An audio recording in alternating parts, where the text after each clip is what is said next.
Hello and welcome to Useful Idiots. I'm Katie Halper. I'm Aaron Mate, the first Useful Idiot show of 2025. Happy New Year, everyone. Happy New Year. If you were in a position to celebrate the holidays, hope you had a good one. If you hated the holidays, then let's celebrate the fact that they're over. Yeah. And we're back to normal, to real life. And there's so much craziness to catch up on. We took a few days off of Useful Idiots, so a lot of things to get to. And on today's show, we're going to hear a really harrowing account from a frontline doctor who's been on the ground in Gaza several times about the latest there. And it's a very bleak picture, but it's very essential. Like the least we can do in this time of genocide is bear witness. And that's what we do today. And as always, we encourage you to go to usefulidiotspodcast.com where you can see extended interviews as well as Thursday Throwdown, your midweek dose of media madness. And this week's is really a doozy. This week, though, we will have the entire interview will be public. But in general, when you are members at usefulidiotspodcast.com, you get the full interview. All right, let's get to our four basic food groups, starting with Democrats suck.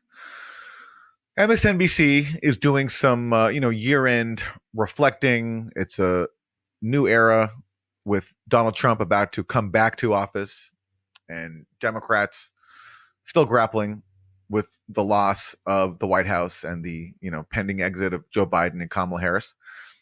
And all of a sudden, MSNBC is sounding like the show, Useful Idiots. Let's hear directly from Simone Sanders, a former Biden White House staffer. Well, and that is why I made the point yesterday about people often talk about, this has literally been going on since Fred Hampton, but Reverend Justice Jackson, Dr. King, right? Heck, Bernie Sanders talked about organizing across class as well, because the reality is when you align just along, if we're going to just specifically talk about white people for a second, okay? If we just talk about aligning just across race, we are seeing the divisions happening right now. The white billionaires, Elon Musk is not saying, yes, I'm fighting for the little guy. Yes, I'm out here, looking out for the forgotten white man. He is saying these folks are mediocre and let me get somebody else to do it, which is why folks, white, black, Latino, Native American, Asian American, and Pacific Islander and otherwise, we have to look at organizing across class, okay? Because the reality is what they said, as Michael said, what they said about black people all those years ago, and they still trying to say it about us, to be very clear. Mm-hmm. Now they're saying it out loud about people who are not black, about you, okay? First they came for us, now they're coming for you. You are not exempt, boo-boo. Now, what's notable, by the way, is that before working for Joe Biden and then for Kamala Harris, Simone Sanders worked for Bernie Sanders. Of course, she abandoned Bernie Sanders and she lied during the primary about CDC reports. She basically, when Bernie Sanders wanted to pause the primaries because of COVID, she lied and said the CDC had said it was safe to gather to vote, even though it had actually recommended not doing that. Just an example of one of her greatest hits. What she's saying now in 2024 is exactly what people like her and the rest of the, Democratic establishment have been poo-pooing for so long, which is that we should organize along class lines, that it's not just about ethnic identity, it's also about class. But now that after Democrats have lost yet another election to Trump, where Trump and his campaign weaponized class issues and falsely portrayed themselves as working class champions and pointed out the accurate fact that Democrats had abandoned the working class, now all of a sudden on MSNBC, they can say what, shows like this have been saying for a very, very long time. And Simone Sanders can invoke, not just like Fred Hampton, but also Bernie Sanders, who she repeatedly trashed and threw under the bus. And basically the attitude of the Democratic Party has been that of Hillary Clinton. You remember back in 2016, and you, Katie, you quote this all the time when, what did Hillary say about Bernie's proposal? Will breaking up the banks end racism? No. Exactly. The worst. Yeah. Exactly. Well, and you know what? Really, of course, the reason that they're saying this now and people are finally saying Bernie was right about certain things is because they know Bernie won't run again. That's part of the reason that they're saying these things. Yeah. Now it's but also safe. maybe finally they're recognizing too that like this whole strategy of just being like the party of identitarian politics and like ignoring class is a complete failure. And maybe after 2 out of 3 times losing to Trump, some reality is sinking in, and maybe, I don't know, when maybe they'll come around to supporting Medicare for all. Yeah, that would be great. I mean, some of them already have, and then they backtracked on that. Like Kamala Harris famously exactly. co-sponsored Bernie's Medicare for all resolution, and then when she ran this time, she said she no longer believes in that. So Right. maybe, yeah. And I also think that the Luigi Mangione thing and the kind of like bipartisan support of him shows that this really was an issue to run on. But of course, Kamala Harris didn't. Yeah, I mean, you say bipartisan, you mean like from the ground below. Oh, sorry. not Yeah. actually I don't mean like Congress, Republican politicians and Democratic politicians. I mean, yeah, in terms of the just ordinary people on the left and the right. But, you know, I have to say there's an argument that I hear all the time, and it is so dumb, which is you can't organize around class because people are racist. It's like, no, that's exactly why you do organize around class, because that's one of the ways to combat racism. Like, if you don't give people an identity to organize around that isn't race, then it's much easier for them to be manipulated and pitted against each other. It's just such it's such weird logic. It's the exact opposite of what it should be. Anyway, well, yeah, congrats, Democrats, for saying finally coming around on this. You know, a little too late, but better late than never, I guess. It's just too bad that nobody watches MSNBC anymore, so no one's around to hear them finally report the truth. Right. You know, but hey, we know that they watch us, apparently, including Simone Sanders. Yes, well, maybe we'll give them a little bump here by acknowledging their moment of sanity. Yeah, maybe people will start watching MSNBC again now that we are vouching for them. So for Republican suck, so as people probably know, on New Year's morning, Shamsuddin Bahar Jabbar, an American citizen raised in Texas as a Christian and a former active duty Army member from Texas, drove into a crowd of people partying on Bourbon Street in the French Quarter of New Orleans. And he killed at least 15 people and he injured over 30. Somehow, Donald Trump and others decided that this person was an immigrant and not from the United States. Let's take a look at what Trump said on Truth Social. So he wrote, "Our country is a disaster, a laughingstock all over the world. This is what happens when you have open borders with weak, ineffective, and virtually non-existent leadership. The DOJ, FBI, and Democrat state and local prosecutors have not done their job."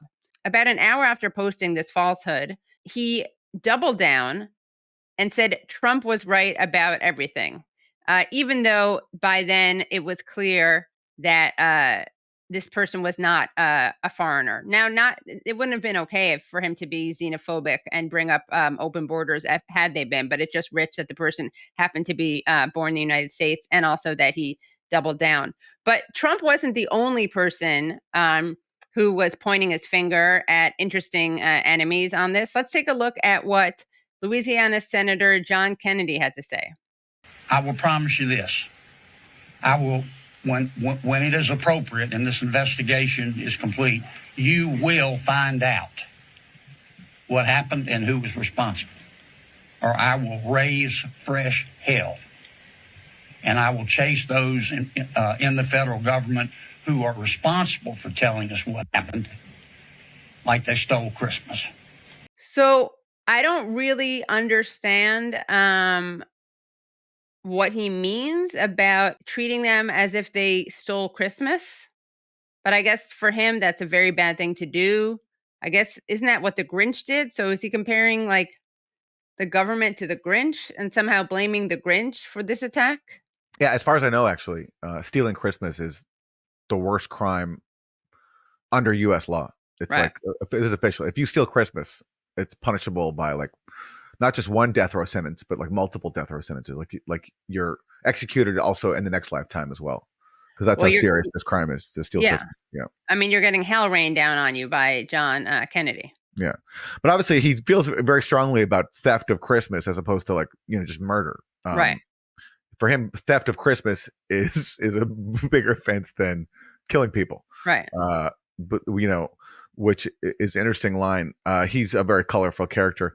But going back to Trump, when he talked about this is a result of open borders, maybe he means like open borders between states, like because this suspect comes from Texas, right?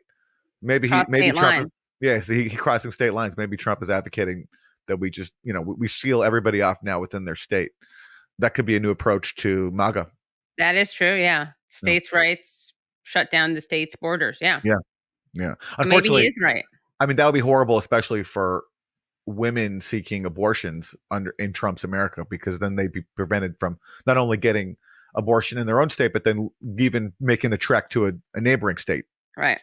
for their right to abortion. Which in some cases they do criminalize or try to criminalize doing that. There we go. We already have Yeah. that. That's true. Yeah. That's true. That's true. All right. So what do we got for Isn't That Weird? For Isn't That Weird, because we've been away, we're going to have a double feature for Isn't That Weird, because there's so much weirdness in this weird country.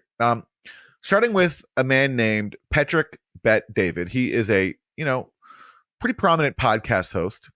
His company is called Valuetainment, which I think is the funniest name for like any company I've ever heard. Yeah, Valuetainment. really I mean, there's something kind of sweet about it. It's like, hey, I'm providing value and also entertainment, and it's so valuable. I think it's kind of endearing. But as a window into where he derives, his value-oriented content, Patrick Bet-David gave a tour of what he called his thinking room, featuring what I imagine is one of his most prized possessions. It's a picture, it's a painting, a commissioned painting of himself alongside other prominent figures. And let's take a look. You got this painting that I worked on and commissioned Brent Hill. You see me in here in the blue. Then we have Senna, Ayrton Senna. Then there's Tupac, the Shah of Iran, Lincoln, Kennedy, Einstein. A bunch of different hidden messages in there. So for our audio audience, he's in front of a painting that he's commissioned, and you see himself. He's in the back and looking nice in a very sharp blue suit. He's standing next to the racing, like Nancy Pelosi, champion, Aaron. Like Nancy Pelosi. He's standing next to the racing champion Senna, and then to his right is Tupac. A man after my heart, because Tupac is also one of my inspirational figures. If I ever commission such a painting, I definitely have Tupac in there with me too. And then he's also flanked by Abraham Lincoln and the Shah of Iran, and we see also JFK, Einstein. Who's that man sitting down there on the right? I don't know. But that also looks like Dr. King, right? I think maybe to at the very far right of the painting. Anyway, and then Patrick Bet-David. Yeah. I mean, when I think of Patrick, I think of Einstein. And they're debating two books, Atlas Shrugged and Communist Manifesto. This is my thinking room. If I want to think, I come here, I close up, and I start thinking. They're debating Atlas Shrugged, okay, like seminal Ayn Rand versus the Communist Manifesto. Wow. On our Thursday Throwdown this week, we talked about the Communist Manifesto, and in fact, I acknowledged I hadn't read it. So maybe this is why I need to listen to more Valuetainment. So exactly. And we said we were going to do a reading group, so maybe he could join it. I mean, hopefully he's read it, but either way, I think because his intervention would be both valuable and entertaining. Obviously, many prominent figures have these kinds of paintings commissioned, but the one I know of for sure is Michael Jackson. Michael Jackson also commissioned a painting of himself with some prominent figures, and just as a bonus, I'll show it to you guys. This is, I guess, something that like rich and famous people do. Is like, it's not enough to be like rich and famous; they also have to like just exalt themselves even further by like getting commissioned paintings with them with like really important historical figures. So there it is. This is from the Michael Jackson estate. This is like commissioned by MJ. Wow. You see him there. He's with, I see Einstein, I see JFK, Lincoln, Charlie Chaplin, Elvis. Yeah. Is that Walt Disney to his left? Yeah, maybe that is Disney. I think you're right. Or is it Thurgood Marshall? And who's the guy to the right of Einstein? Okay, so in the picture, at the far left, we have Lincoln, Kennedy, Edison. There we go, Edison. Oh, got Einstein. Walt Disney, you're right. Walt Disney. Charlie Chaplin, Elvis, and Little Richard. Okay, got it. Wow, interesting.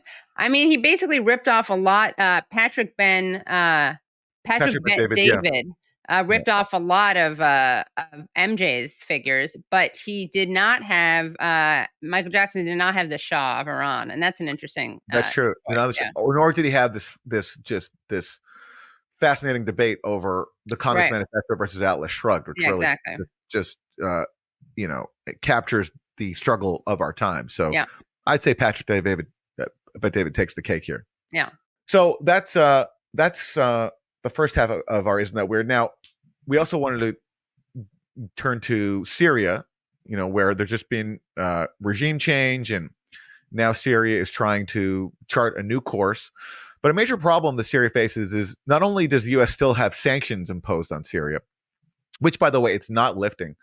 Funnily enough, like right before Assad was overthrown, the U.S. passed a new round of sanctions, right? Which, as we've covered on the show, are designed to basically destroy Syria's economy and prevent reconstruction. And these sanctions were tucked into a must-pass bill because they were included as part of the Pentagon budget, which has to pass, right? Because for the U.S., what's more important than funding the military-industrial complex for another year? So the sanctions got included in this bill, which passed, and then by the time Assad was overthrown, it was too late to remove them. So Biden then signed these new sanctions into law after Assad was overthrown, which put the people who support these sanctions in a really awkward position because their whole line before forever was that these sanctions don't hurt the Syrian people. Right. They're just targeting Assad. But now that Assad's gone, they've lost their excuse to pretend as if the sanctions don't hurt people. And now they're in the position where they've just imposed sanctions again on the Syrian people without their pretext anymore for doing so. So now some of them, including Congressmember French Hill, have said we have to lift these sanctions, like because we need to, build goodwill with the Syrian people and help reconstruction. So he's admitting that sanctions before were in the Syrian people. So there's the sanctions thing. Then there's also the fact that the U.S. is occupying Syria's oil and wheat fields. And similar to the sanctions, the point of this occupation was not to fight ISIS, as the U.S. said, but it was to deprive Syria of its oil and wheat so that people suffered and the government would collapse, which now has been achieved. And now that it's kind of mission accomplished in the sense that Assad's been overthrown, the Pentagon has all of a sudden admitted something really interesting. They said, oops, we have a lot more troops. A lot more troops. I like it. It rhymes. Before the official line was that we had 900 troops. Well, Pentagon spokesperson Pat Ryder just came out and said, actually, this is the real number. I want to bring up one item. As you know, we have been briefing you regularly that there are approximately 900 U.S. troops deployed to Syria. In light of the situation in Syria and the significant interest, we recently learned that those numbers were higher. And so asked to look into it. I learned today that, in fact, there are approximately 2,000 U.S. troops in Syria. As I understand it, as it was explained to me, these additional forces are considered temporary rotational forces that deploy to meet shifting mission requirements, whereas the core 900 deployers are on longer-term deployments. And as you know, for many of our deployments, numbers will fluctuate from time to time. But given that this number is significantly higher than what we've been briefing, I wanted to let you know as soon as I found out this information. Thanks so much for the update. Good to know that we have actually more than 100% of the troops than we actually said we had. And the reason why this is being kept so secret is because, again, the official pretext is we're there to fight ISIS. But what these troops have actually been doing, as Trump said, we're there to take the oil. And not surprised at all that the numbers are far higher than what we've been told, because this has been just a major deception going on for a very long time. Also, this guy, I mean, he's pretty high up in the Pentagon, right? And yeah, he just learned it. As it was explained to me. Yeah. Like it sounds, does he work in like food services in the Pentagon or something? He just learned. He said, I learned today. Yeah. Oops. Yeah. He's really, I like it. I like a guy who doesn't micromanage. Yeah. He's very hands off. But, I think that as someone who I myself struggle with executive functioning, and I think that's probably the issue for the Pentagon as well, because they can't keep track of their money either. They're always like finding money at the last minute. That's true. It's true. Like for Ukraine too, they're like, oops, we found another $10 billion. Here it is. Yeah. Yeah. So anyway, that's this installment of Whoops, we found more troops. And who knows if we'll be getting an update from Pat Ryder soon, where he might be saying, oops, it's actually 20,000, not 2,000. I know I told you 2,000, 20,000. As it was explained to me. Yeah. As it was explained to me. Yeah. Yeah. Well, isn't that terrible? Let's take a look at some like random Israelis, what they have to say about the people of Gaza. How many civilians have been killed in Gaza, from what you know? Who gives a shit? Okay, but don't you feel like, for example, children? Children grow up to be Arabs. By the way, I like that. Some people will say that children grow up to be terrorists. Like one of the, Hasbara talking points to justify genocide is that all these kids are going to grow up to be terrorists. But for her, she's actually much more cautious. The danger isn't that they'll grow up to be terrorists, it's that they'll grow up to be Arabs. I don't know if she thinks like you go through puberty and become Arab or something, like you don't start out Arab. And I'm going to read, and this for audio only people, I'm going to translate what this woman's saying. So, do you know how many civilians have been killed in Gaza? Let's hear what she has to say. Better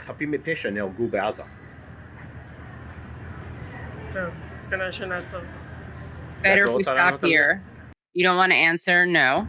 Thank you. Can I ask why? Because I don't think there's anyone innocent there. Sorry. Do you know how many civilians have been killed in Gaza? Another woman. No, and it also doesn't interest me. Why? I don't care. So yeah, that's for the Ask Project. So shout out to Corey Jill Schuster, who has a website, a YouTube channel that's about knowing what Israelis and Palestinians really think. And he just interviews random people on the street. What was that show called? Like kids say the darndest things. So Yeah. this could be called Israelis say the most racist things, the racistest things. Yeah. Insane. And people might say, oh, you're just cherry picking these, but I honestly know if you look at the polls in Israel, I'm sorry, this is what a majority of people think. Yep. And this is what happens when you create an ethno state on someone else's land, is you're gonna develop racist views like this. It's just going to be part of the social fabric.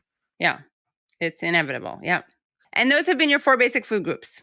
We are so honored to be speaking with Dr. Tanya Haj-Hassan, who is a pediatric intensive care physician who works with humanitarian and health organizations, including Doctors Without Borders. She's co-founder of the social media account Gaza Medic Voices, which shares firsthand accounts from healthcare professionals in Gaza.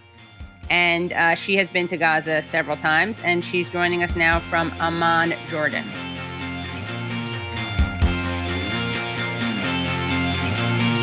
Welcome, Dr. Haj-Hassan. Thank you so much for joining us.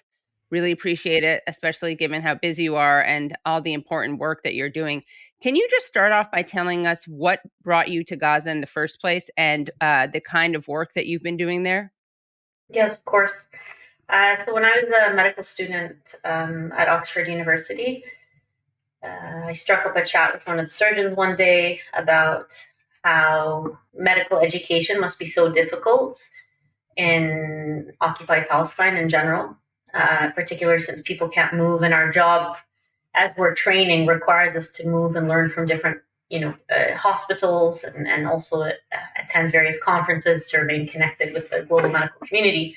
And so we were both very interested in medical education, and we ended up kind of forming a connection called OxPal MedLink that connected medical education at Oxford with that in the West Bank and Gaza. And then ultimately, I joined this group that went every year that we could initially to the West Bank and then West Bank and Gaza. And then when we realized that Gaza was, the medical community in Gaza was much more cut off and was benefiting more, we started just going to the Gaza Strip. So we would go teach medical students and young doctors and then attend kind of evening academic discussions with the more senior medical community. And we did that over the last decade. And not normally, there's nothing normal about it, but every time that there was an assault on the Gaza Strip, so 2014, 2021, the medical students that we taught and the medical colleagues with whom we fostered relationships over the years would, we would be texting back and forth, checking on them and checking on their families. And they would tell us the situation at the hospitals and what kind of casualties they were seeing. And, this was a conversation that we almost were used to having with them, unfortunately. And we realized that this time it was different. The kinds of messages that we were getting from them were much more concerning in what they were describing. Within the first 5 days after October 7th, we were hearing them say things like we're being exterminated, or they're killing us at an unprecedented rate. They would mention hundreds of mass casualties coming in at once, or hundreds of victims coming in with each mass casualty, and that's not normal in any context. And there's nothing normal about war, but if you want to compare across war zones, it's also not typical of war zones. To see entire families coming in as casualties in the kinds of numbers they were coming in, and so that's how I got involved in trying to share the messages of our medical colleagues there, and then ultimately trying to join a team, and then going in with one of the emergency medical teams to see if I could help in a more hands-on, concrete way, and also as a form of solidarity with my colleagues there. And you've been extremely eloquent and passionate, understandably, about what you've been seeing. And you've called this a genocide. Can you explain why this is a genocide in your opinion, and what it was like saying that on CNN? This humanitarian crisis, with the additional factor of Gaza is about to enter the winter, which often brings heavy rain to the region. Kate, in all honesty, a humanitarian crisis is what you deal with when you have a hurricane, what you deal with when you have an earthquake. You have an insult and a humanitarian response. This is my career. This is what I do for a living. Every single person who does this for a living will tell you the same thing. This is different. This is not a humanitarian crisis. Kate, and I'm going to say it very clearly for your viewers to hear, this is genocide. So I'm not a legal scholar, and I can't make that legal determination. And so you may or may not have noticed that it wasn't something that I was calling out early on, and I waited until those with the credibility, knowledge, and background to call it that were made that determination. And I think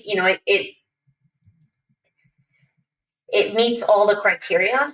And that's what you need. You need it to meet the criteria, and that's it. And we've seen the criteria. The intention's been made very, very clear and explicit by multiple leaders within, the Israeli government and military. We've seen evidence of it on the ground in all its forms.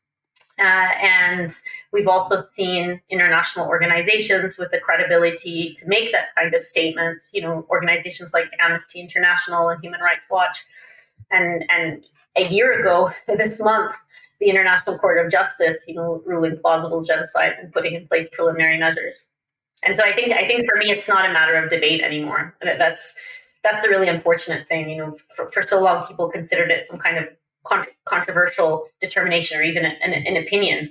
At this point, it's not. It's just stating fact the way you state, in my opinion, the way you would state any other fact when you have so much evidence on the ground.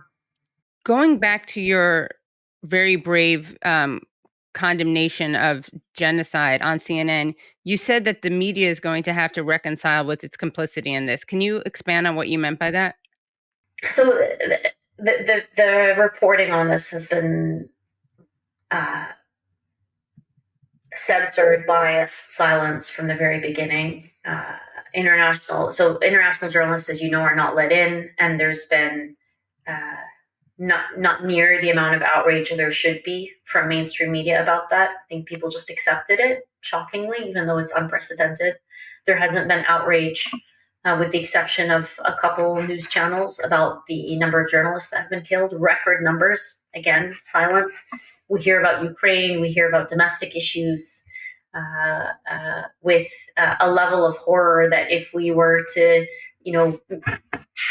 proportionate to the horror occurring, report on Palestine, it would just take up all the news. And instead it takes up snippets. And what we usually hear is the narrative of the Israeli military. And things are constantly, even myself, when I come on for an interview, I'm often waiting for 15 minutes or so off air. So you sign on about 15 minutes early. And so I listen to the reporting that comes before me, and they sandwich the human impact in a 2 or 3 minute interview in between various interviews that attempt to justify it when there's no justification. And we know that the majority of all of those justifications that we heard are just military propaganda and frankly just false. And so when you hear For example, for the entire time that Al-Shifa was besieged multiple times, then ultimately destroyed, they'll report on it, and then they'll say, the IDF states that it's a control center for Hamas, and then it's proven that it wasn't. But there's no reporting on that. People are left with that snippet of news, and then they move to the next hospital, Nasser Hospital.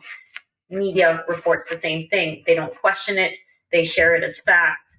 But if they share the Palestinian perspective, which has consistently been factual for the most part, they cast doubt on it. And they will almost never bring on Palestinian authoritative voices to discuss it. They'll just report it as by casting doubt, essentially, that its factual nature. And when you do hear about the Palestinian, when you do hear about what's happening on the ground in Gaza, you hear it from foreigners, you hear it from people like me who go and come. You very rarely hear, for example, Palestinian doctors brought on air. And that happened recently this past month, last week on CNN. And frankly, I was pleasantly shocked, but I shouldn't be.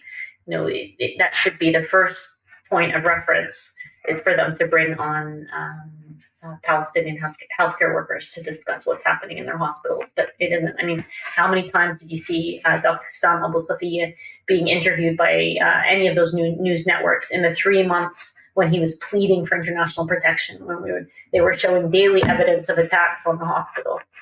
A lot of mainstream journalists who we've gotten to know very well over the last 15 months will tell you that they are being silenced within their news networks. They will tell you that they produce reports that are heavily edited to the point where they're unrecognizable. One of my colleagues recently wrote a piece for a very large journal and spent months working on it, and ultimately decided not to list their name on the piece because it had been so heavily edited that they didn't feel like it represented their, the integrity of their profession anymore.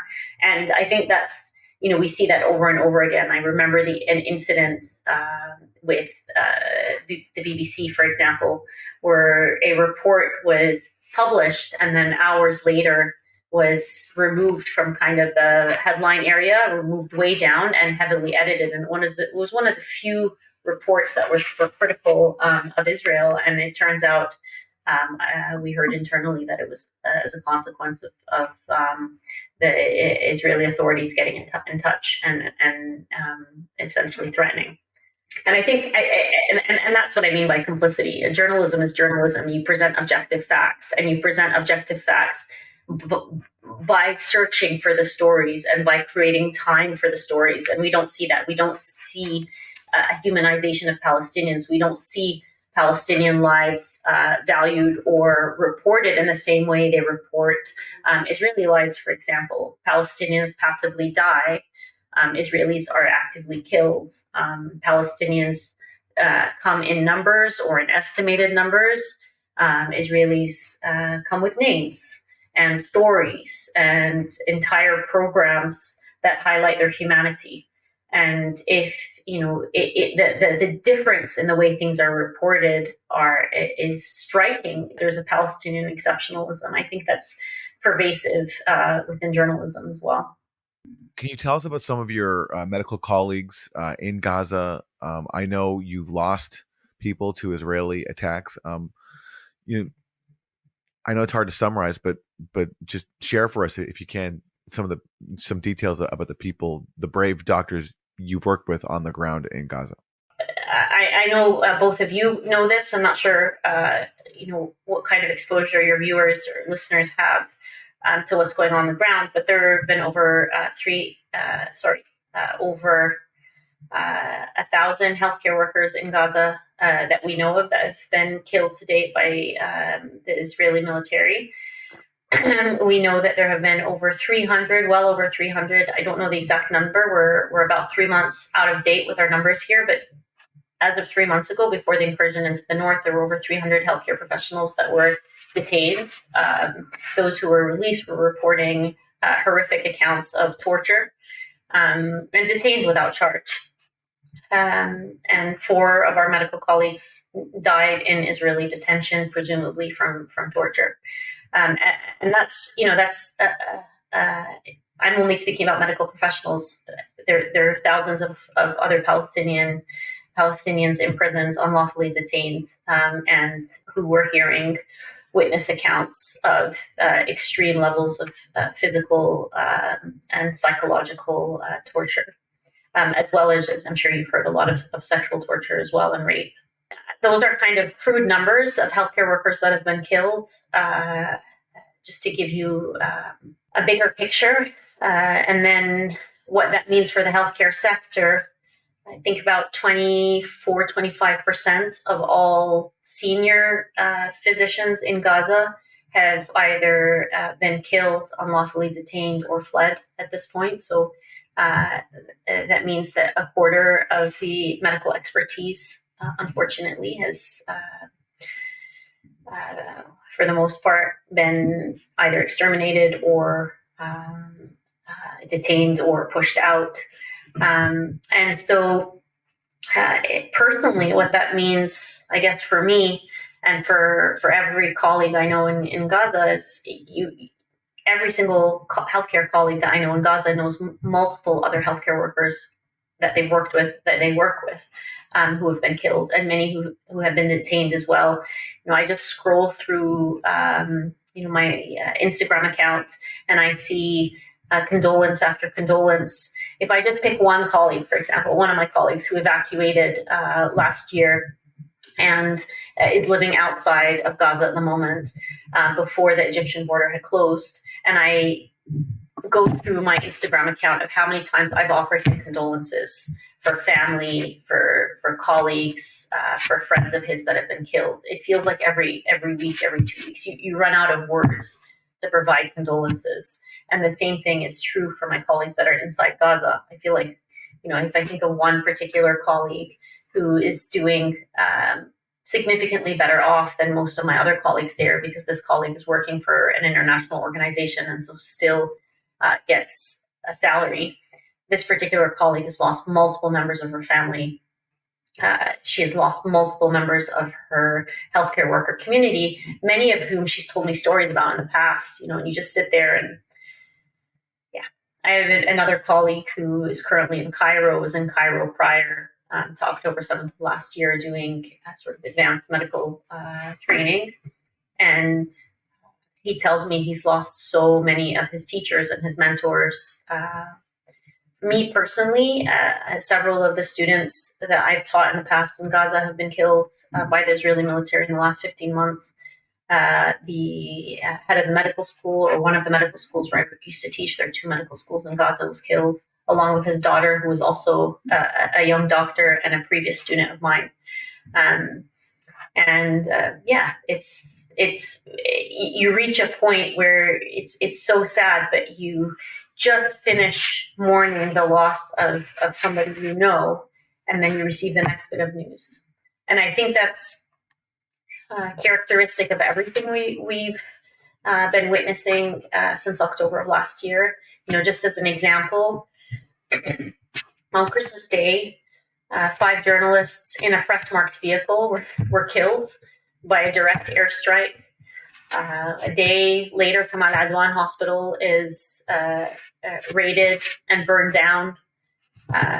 Dr. Hassan Abu Safiya, the director, is, we're told, beaten and taken away to Israeli prisons. Again, no charge. They've gone in multiple times to the hospital. They've never taken him before. They've never tried to arrest him. They always communicate with him. He's been communicating with the world. And I think that's his only, it can't be a charge, but I think that's the only thing that I suspect they have against him is the fact that he has been with us. And that's just characteristic. And just now, we're trying to keep up, to share some of the news that we're hearing on the inside, and we just can't keep up. I mean, just today, one of my colleagues was sending me photos and details about a woman who had given birth the day prior. Her newborn was unwell, and she was in an ambulance to Kamal Adwan Hospital. When the ambulance was hit by a direct Israeli airstrike, there's video footage of this. Nobody was able to get to the casualties. So the ambulance driver, the woman, her friend who was with her in the ambulance, and her baby. The woman and her friend were killed, and the baby and I believe the ambulance driver were left. The baby was miraculously found 24 hours later alive and taken to hospital, injured and orphaned. And the woman and her friend's corpses or bodies were eaten by stray dogs, were mauled by stray dogs afterwards. But this is, it's one bit of news and it's so horrific. And if it happened anywhere else in the world, or it had happened in isolation, you'd have time to report on it and to share it with the world. But you move on the next day. And my partner was telling me just yesterday that he could not believe that incident with the 5 journalists on Christmas Day was just skirted past. It was as if it never happened. Never any accountability, never any international reporting, never any outrage from global mainstream media over 5 of their colleagues being killed in a very clear targeted attack on a press-parked vehicle. And on the background of record numbers of journalists killed since October of last year. It's so hard to have enough time to mourn one thing without being met with the next heinous atrocity. Well, speaking of Dr. Hussam Abu Safiya, there's this very iconic photo that has been making the rounds, understandably, of him. He's the director of Kamal Adwan Hospital, and we see him walking unarmed towards these IDF tanks, and then he's abducted. Let's take a look, though, at a video of him after he himself, a couple months ago, back in November, was injured, and he has an important message to say. It's also worth noting that his son was also killed. يستهدفوا الكل لكن والله هذا شيء لن يوقفنا عن إكمال مسيرتنا الإنسانية وسنبقى نقدم هذه الخدمة مهما كلفنا. إحنا لحتى الآن بنناشد العالم وسنناشد لعل وعسى أن تكون هناك ضمائر حية. أنا أصبت وأنا في مكان عملي وهذا شرف لي إني أنا أصاب في هذا المكان بما أن ليس أحسن وأغلى من دماء الكوادر ولا الناس البقية. So that is that doctor, extremely brave doctor who refused to leave the hospital, refused to leave his patients, was himself injured, lost his son, and was then kidnapped and is now in State Taman, which is, as people may know, a site of torture, including sexual torture. And it's also where Dr. Adnan al-Bursh was killed. And it's reported by witnesses that he was essentially raped to death, sexually tortured to death. What are people in the medical community saying about what is happening to this doctor? I think for healthcare workers who take their oath seriously and refuse to be racist, who refuse to dehumanize, who apply the same values of their praxis to everyone, they're outraged. And you may have seen videos going around of healthcare workers globally holding up signs calling for Dr. Hussam Abu Safiya's release.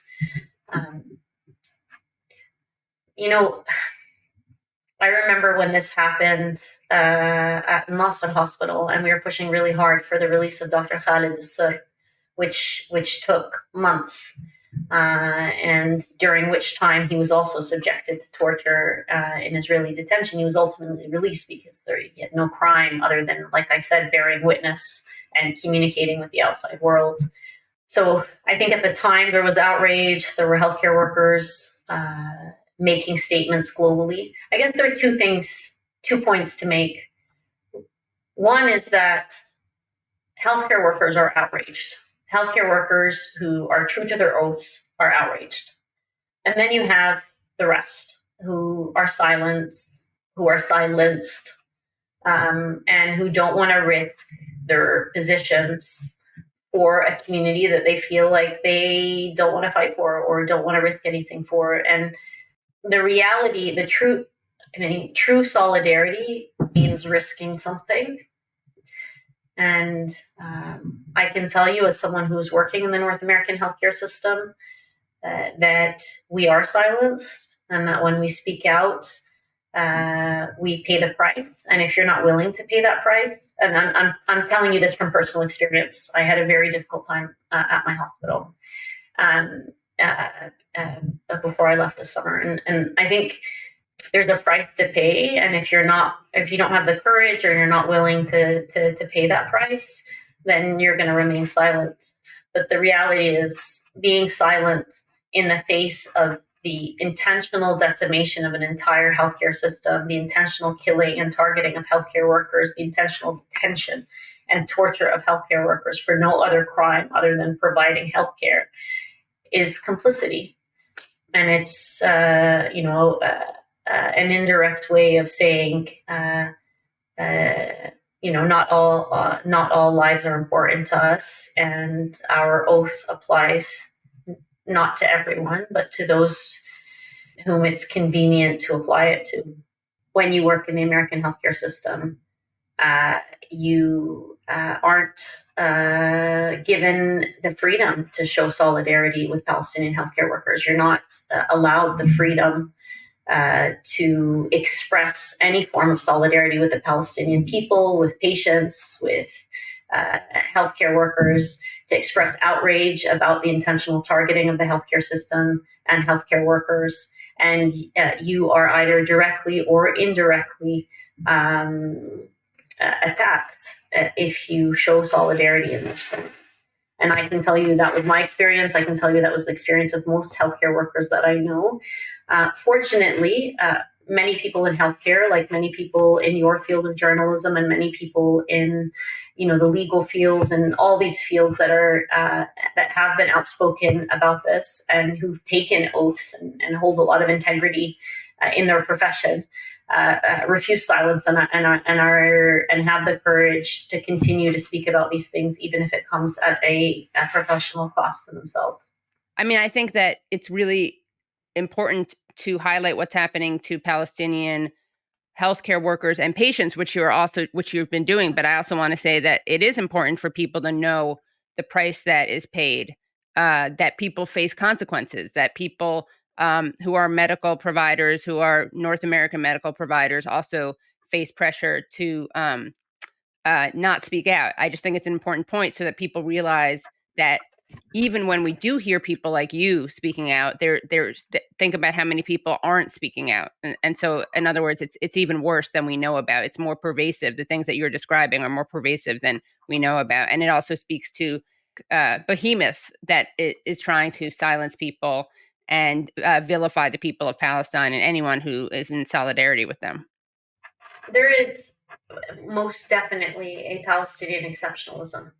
There is an exceptionalism when it comes to humanizing Palestinian people. There's exceptionalism when it comes to standing in solidarity vocally with the Palestinian people, even when it comes to providing medical care to Palestinian children who are evacuated and in need of medical care in the pediatric international medical community. There is a Palestinian exceptionalism to our compassion as medical professionals, and frankly, it's disgusting.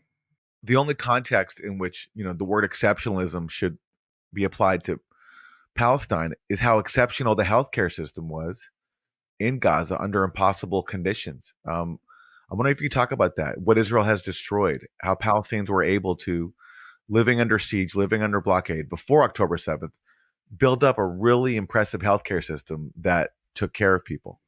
I'm really glad you bring that up, Aaron, because I think it's something people don't recognize. People who don't know Gaza don't know what an incredible place it is for its people and their determination to really care for each other, to create community, to build each other up.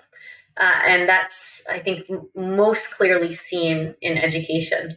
Education is extremely important for Palestinians. And I don't know if you know this, but the Palestinian medical students were taking their exams last week in Gaza, including their specialty exams. And actually, I need to look up the exact details, but a group of them were struck So they were taking their exams, and the hospital where they were taking their exams was actually hit by an Israeli strike during their exam. And so they postponed it to the following day. So they paused the exam and they said, okay, come back tomorrow, we'll do it again. And that, speaks to two things. One, it speaks to their utter and complete determination to continue to improve themselves and to produce healthcare workers who are very good at what they do, despite the conditions in which that they're facing. And two, it tells you, sadly, that they're used to this. They're used to constantly being attacked. Gaza, some people talk about Gaza being under siege for the last 15 months. Gaza's been under siege for over 17 years now. And most of these students who have been born in the Gaza Strip, educated, elementary, middle, high school, and then ultimately medical school, entirely in the Gaza Strip. And many of them will stay on and do their specialty training there too. And I can tell you, they are incredibly capable physicians, surgeons, nurses, despite growing up in an environment where they're completely besieged. I'll give you an example. I went to medical school, so I did my undergraduate in the US. I then went on to the UK. I did graduate entry medicine at Oxford. I did a couple of masters there, and I stayed on there, health-related masters. I stayed in the UK, and then I went to the US and I did residency. I worked for several years all over the world with Doctors Without Borders, and then I went back and I did critical care fellowship in Canada. I ran around the world searching for best opportunities to give me the best training I possibly could get so that I am most competent at caring for my patients. When I work with physicians in Gaza, I'm working with, to me, what feels like equally trained and exceptional physicians. These are doctors who were born and bred in the Gazan healthcare system. It was an elaborate healthcare system. They had hospitals throughout the Gaza Strip. Al-Shifa Hospital was the kind of, as someone I consider my mentor in critical care in Gaza. They call him the father of critical care in Gaza. So he's a Gazan intensive care doctor. He called Al-Shifa Hospital the beating heart of Gaza's healthcare system. It was the largest hospital and was recently renovated before October of last year. So, and there were two medical schools. Both medical schools have been attacked in previous Israeli aggressions on the Gaza Strip. One of them had been completely destroyed, decimated, after one of my last visits there, or one of my previous visits there. When I went back the next time, they had built the entire thing back up again.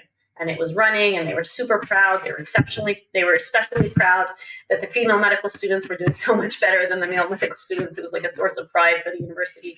So yeah, they're incredible. I went to the first evidence-based medicine conference in Gaza. So they created their own evidence-based medicine conference, and they were very proud about that. They publish a lot of papers. They do what the rest of us in the medical community do by interacting and traveling and going to various conferences.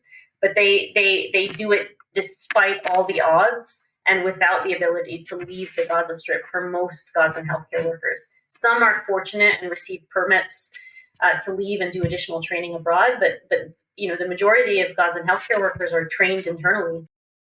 And also Gaza, Palestine has one of the highest literacy rates in the world, and Gaza even higher than the West Bank.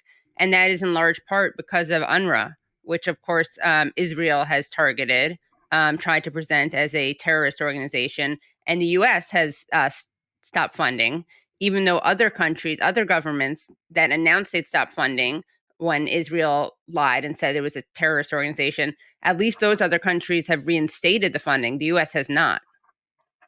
So just another example of like the challenges being faced by...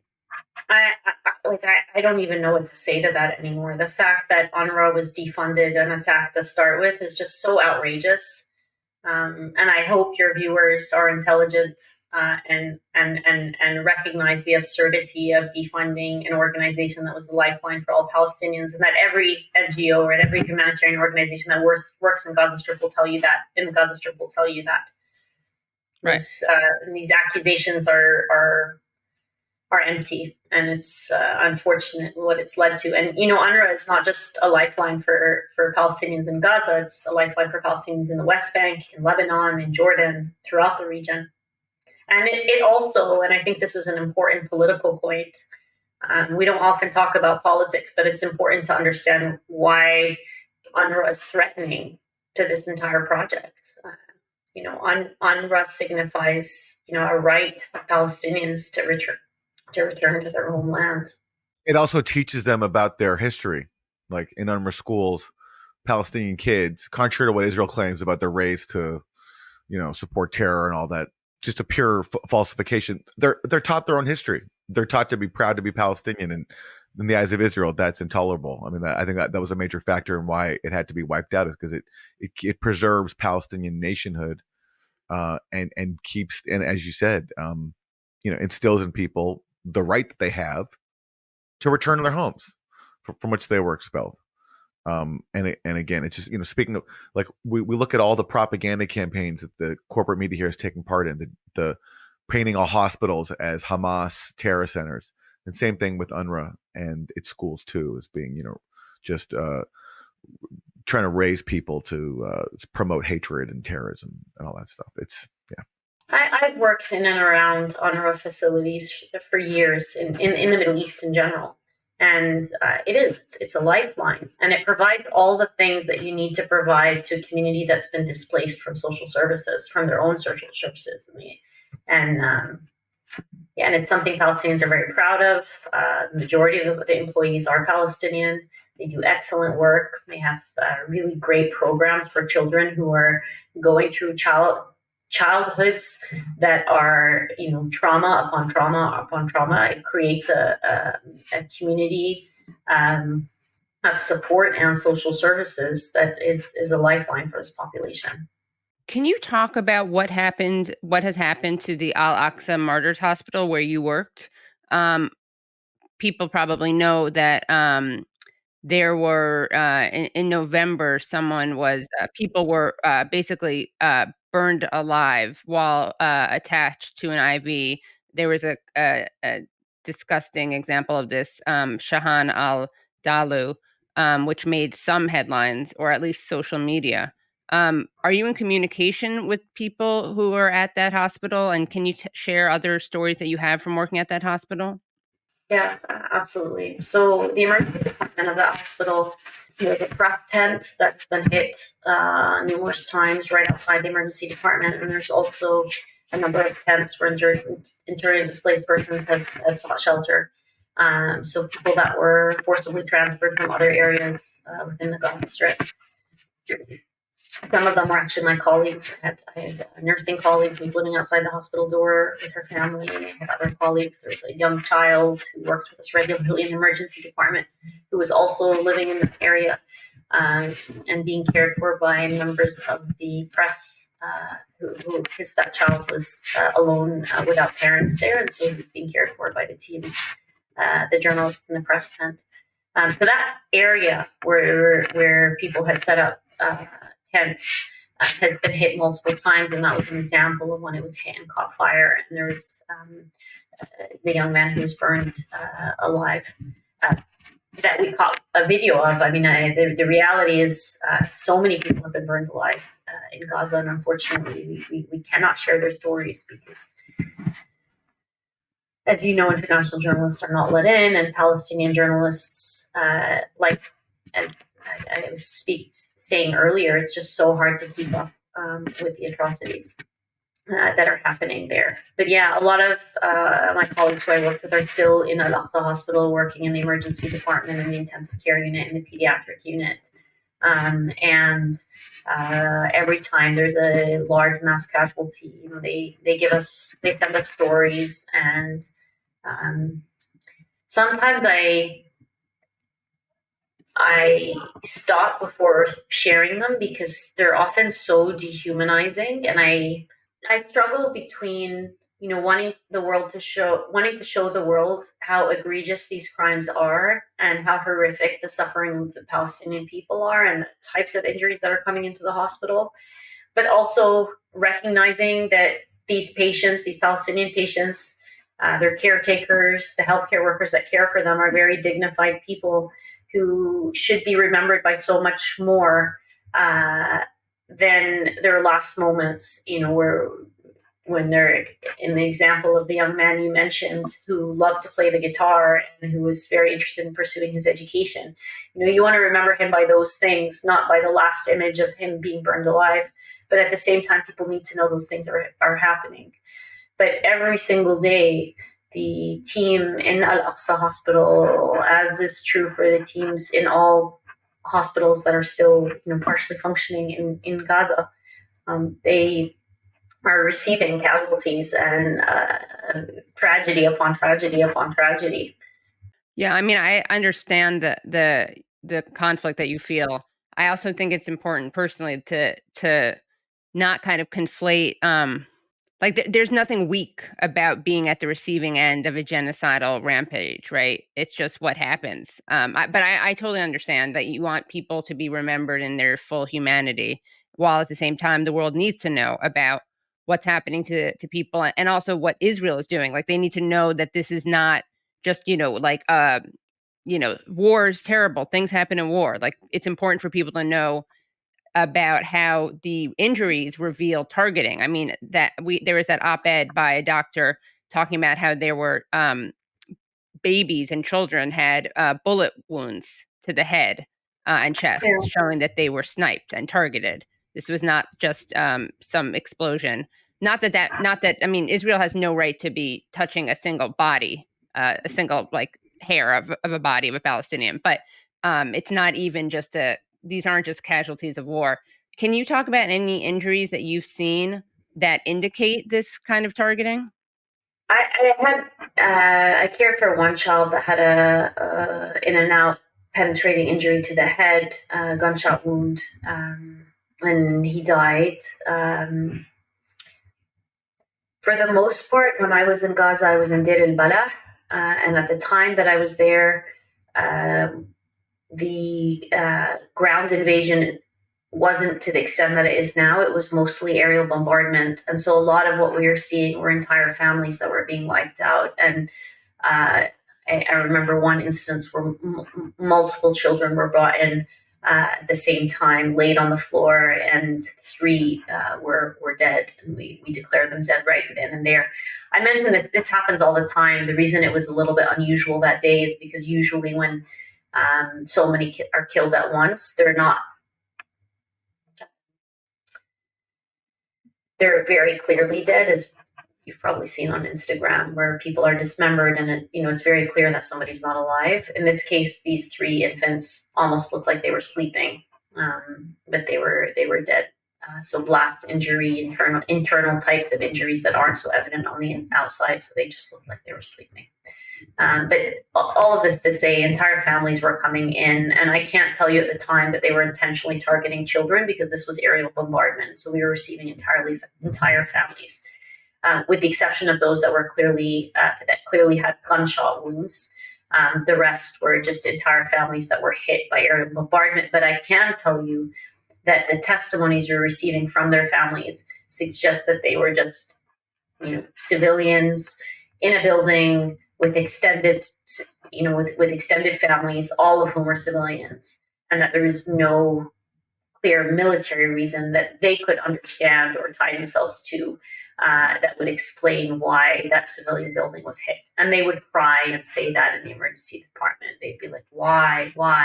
We have nothing to do. I swear to God, I've never had anything to do with, and they would sit there sobbing and telling you that they had nothing to do, that there was no reason for them to be targeted. I remember one woman who'd lost her child, and her older, I think 6-year-old child was in the ICU with us with severe brain injury.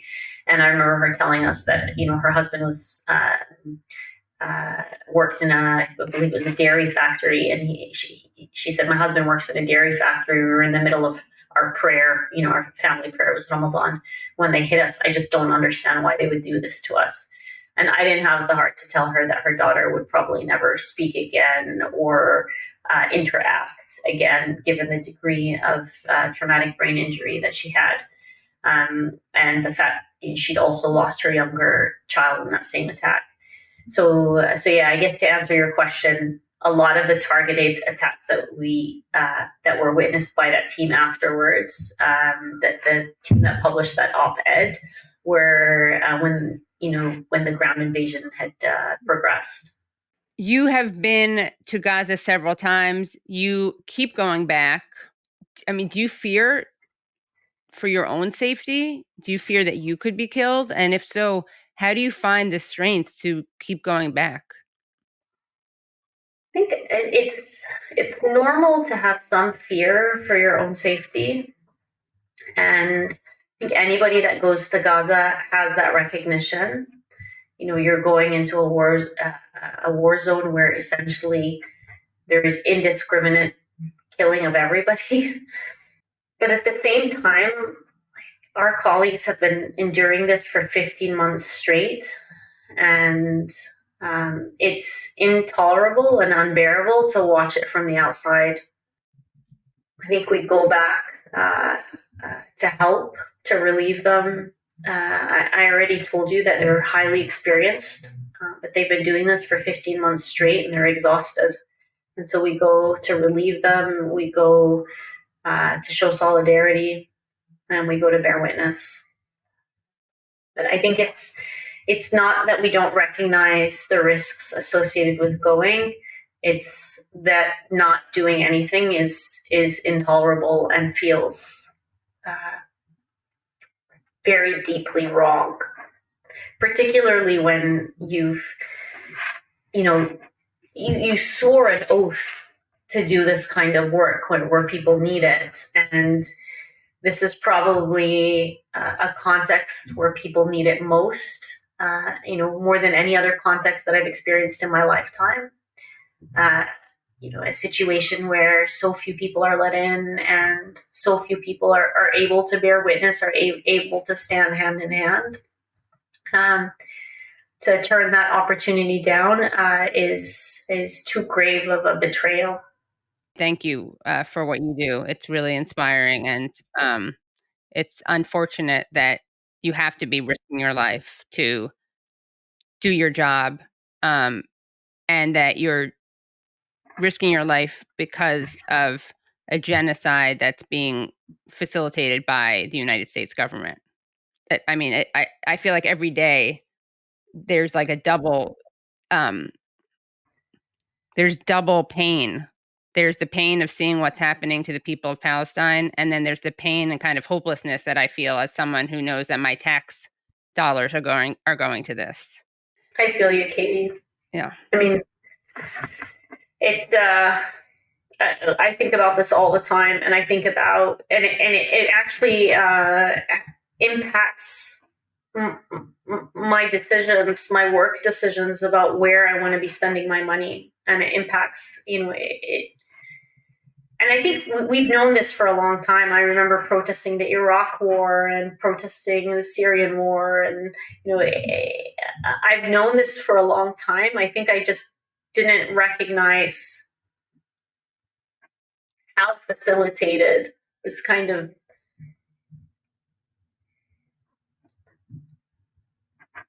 mass killing of civilians on this side of the world is by the United States.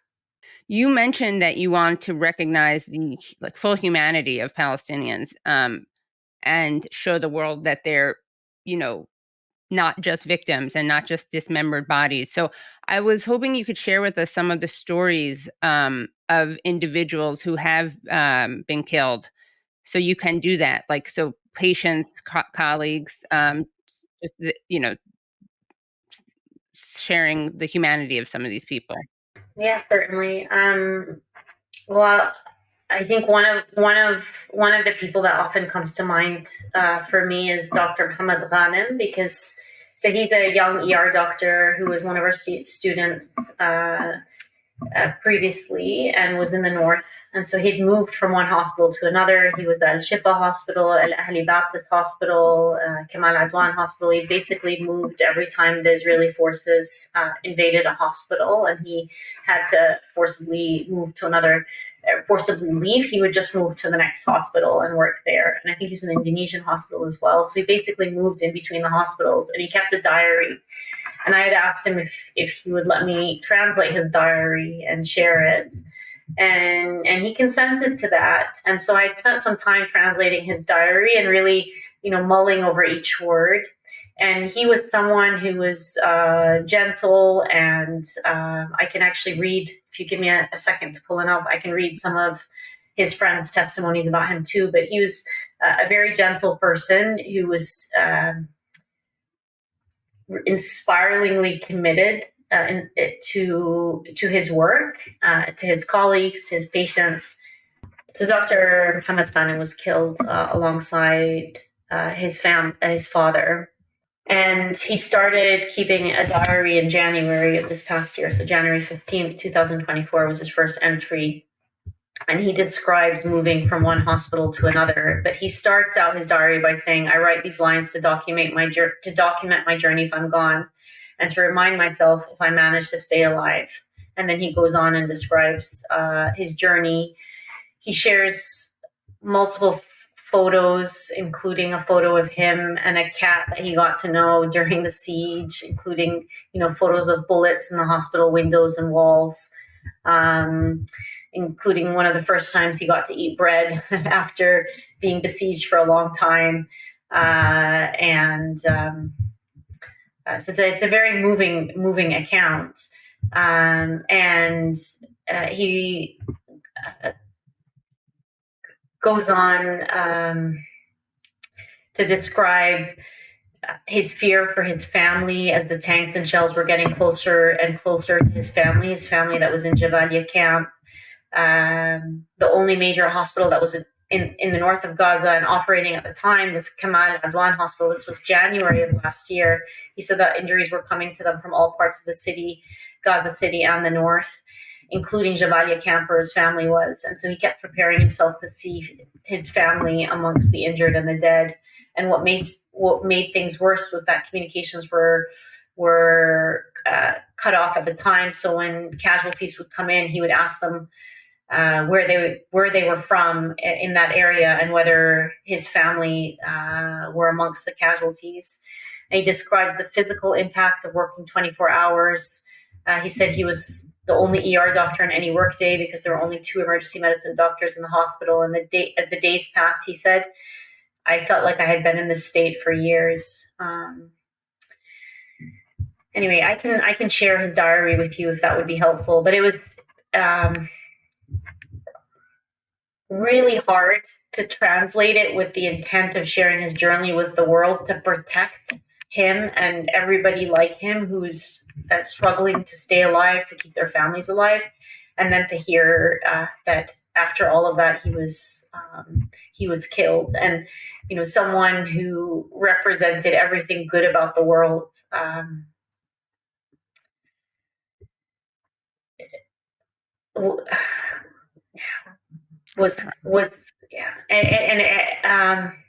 think I shared this in one previous interview, but I'm going to share it with you again. This particular paragraph because I think it's important. He said, as much as I could, this is one of his later entries, I tried to share my experience between the hospitals for documentation, and I stayed away from the tragic stories for 2 reasons. The first reason is that I know it's of no use. For those who couldn't be moved by pictures of dismembered and charred corpses will not be moved by some words. And the second is that I can't find words to describe the stories. And then he goes on to describe some of the stories. He said, for how could I describe the scene of a 3-year-old child, like an angel with yellow hair and blue eyes, lying on the bed, and the occupation burned half of her face and upper part of her body, killed her mother, and paralyzed her father, except that she is indifferent to her body and asks me, every day, have I seen her father and mother? The whole while I was there, I tried to relieve her and hurry to check on her, but then move on to another patient before she had a chance to ask about her family again. Standing next to her, I was paralyzed to utter a single letter, but my attempts failed, and I was faced with the most difficult question that day. And then he goes on to describe the hysteria of a boy after he lost consciousness for less than a day, and when he woke up, the first question he asked was, is the war over? He describes one of his colleagues being brought in. He describes losing communication with two of his colleagues, Dr. Abdullah Mundar al-Badri and his brother, Dr. Hashim, and how they kept searching for him in the emergency room between the casualties and in the morgue. And then he said, or how does he describe how the emergency department turned into a funeral where we constantly say, may Allah reward you, instead of hello between colleagues. Essentially, he's referring to the fact that they were always providing condolences to each other because they were constantly losing colleagues. Anyway, the last photo, at least in this diary that I translated that he shared, was a photo of the emergency medical team where he was working at Al-Shifa. And he said, we were 13 doctors in the emergency department. All of us were tortured to different degrees, and 6 doctors were injured or arrested. This is during I think the 3rd time Al-Shifa hospital was besieged.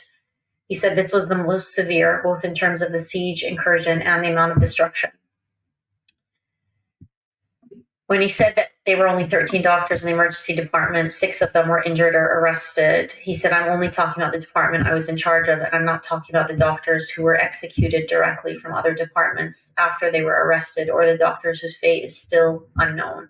And he shares a picture of the emergency medical team doctors list, and next to several names. So, for example, Dr. Wasim Mohani, he writes injured. Dr. Mustafa Hayyam, he writes arrested.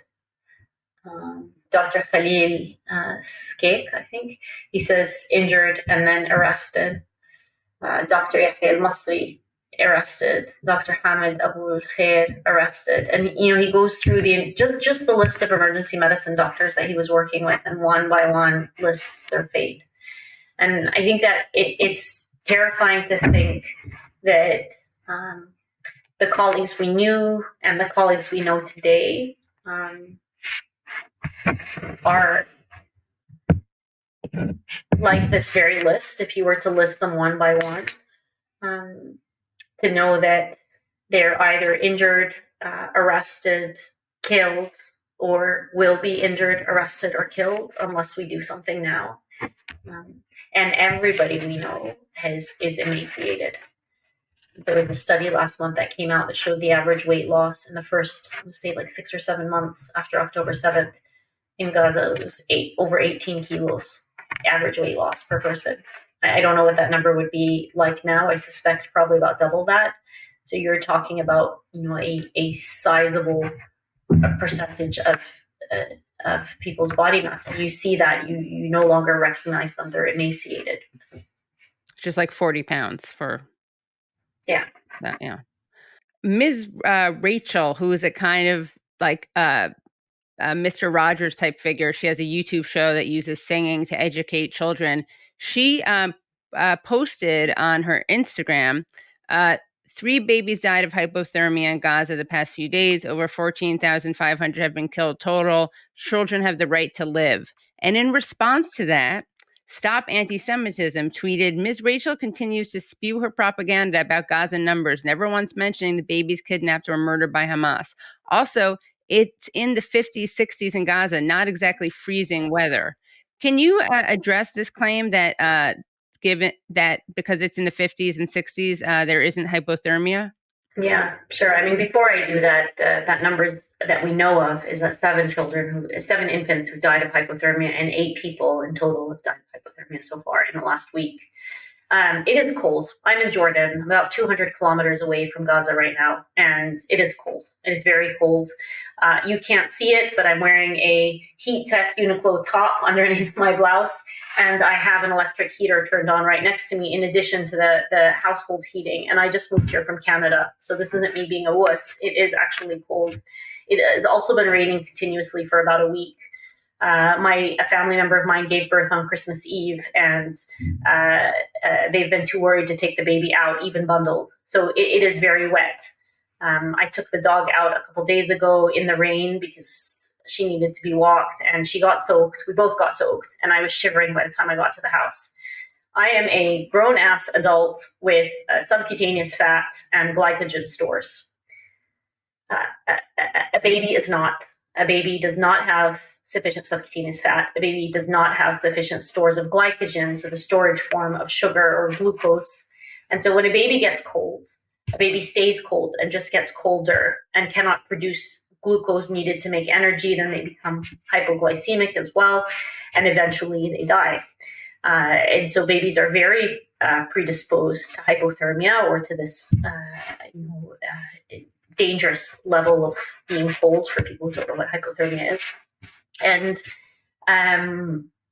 the smaller you are in size, so as children get younger, and particularly true for babies, the higher your surface area to volume ratio, which makes it more likely that you also lose heat and become very cold. So you're more likely to lose heat and become cold, and you don't have ways of generating energy when you need to, when you're cold. And they're wet and they can't get dry because they're intense. And Israel is obstructing all the aid, according to the WHO and the UN, all the aid that would be needed to reinforce these tents. So tents and blankets and clothes for warmth are obstructing it from entering, that it's there sitting at the border ready to come in, and they're obstructing it from entering. So people are getting very, very cold. And when you get that cold and you're wet and you're young and you're malnourished, because malnutrition is also a risk factor for hypothermia, and you're much more likely to become hypothermic if you're malnourished. And so, yeah, I mean, whoever said that, it's just frankly just false. And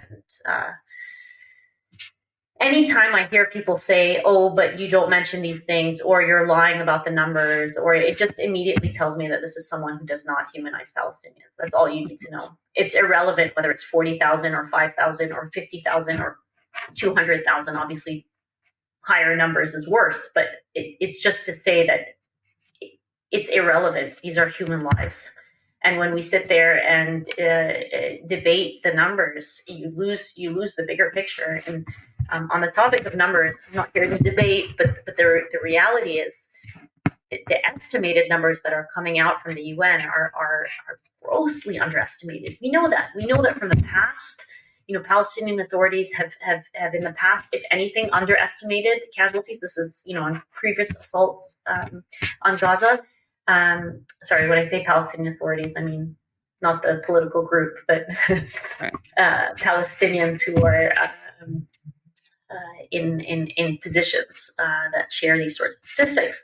And we know from the past that they vastly underestimate these figures. And in this particular case, we know that tens of thousands of people are missing. Months ago, we knew that Save the Children was saying over 20,000 children are missing. Over 20,000 children that are unaccounted for in these statistics that are provided because they're maybe buried in mass graves, maybe detained, because we know that children are also being detained, separated from their families, maimed beyond recognition so that you cannot identify their body as deceased.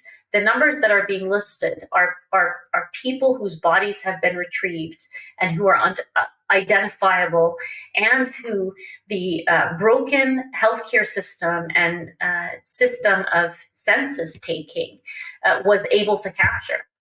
So it's vastly underestimated. And these are these traumatic deaths. What about all the other deaths? The people that are dying because they don't have access to their diabetes medication, or they're dying because they're immunocompromised. And so when they get things that you and I would likely recover from, like a GI bug, a gastrointestinal disease or pneumonia, they die because they're so immunocompromised, because they can't access medical care, because they can't access the medications that they need to treat these self-limiting diseases.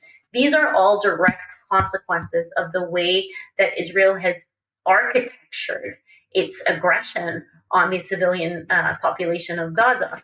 And they're not going to be counted in these statistics. So while I'm telling you numbers shouldn't matter when you're talking about human lives, numbers are also vastly underestimated. But yeah, that comment about hypothermia is just medically incorrect. Yeah.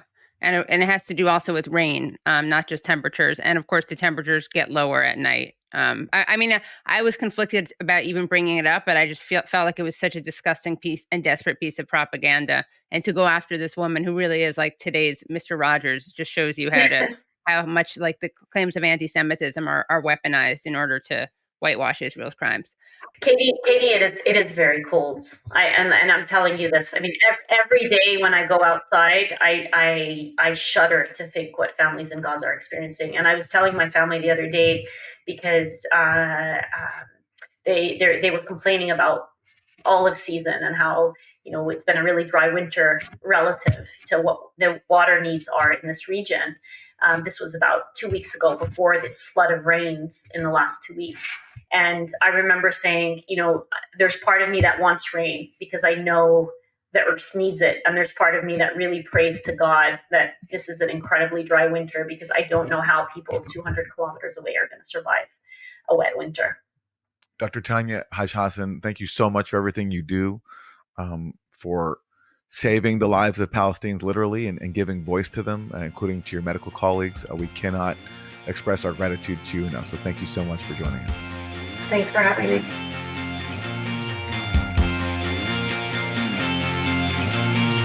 Very grateful to Dr. Tanya Haj-Hassan for joining us. My gratitude to her and every other doctor in Gaza is just immeasurable.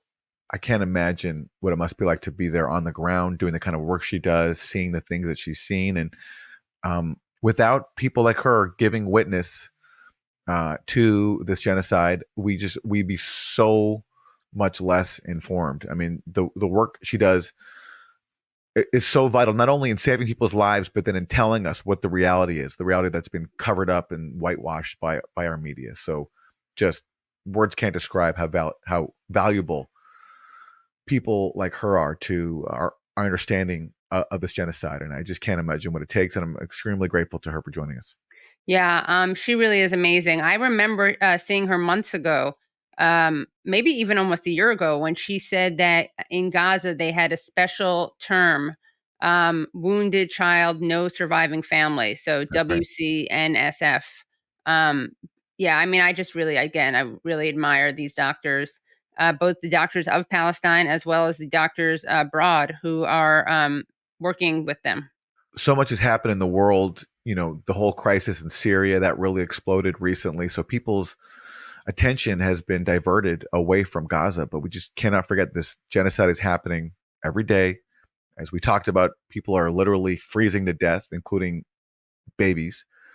And we cannot let this genocide be normalized. That's what is happening, but those of us of conscience can't let that happen. And so someone like Tanya is at the forefront of preventing us from accepting what is being done to the Palestinian people, literally putting herself on the line and using her medical background to try to save who she can.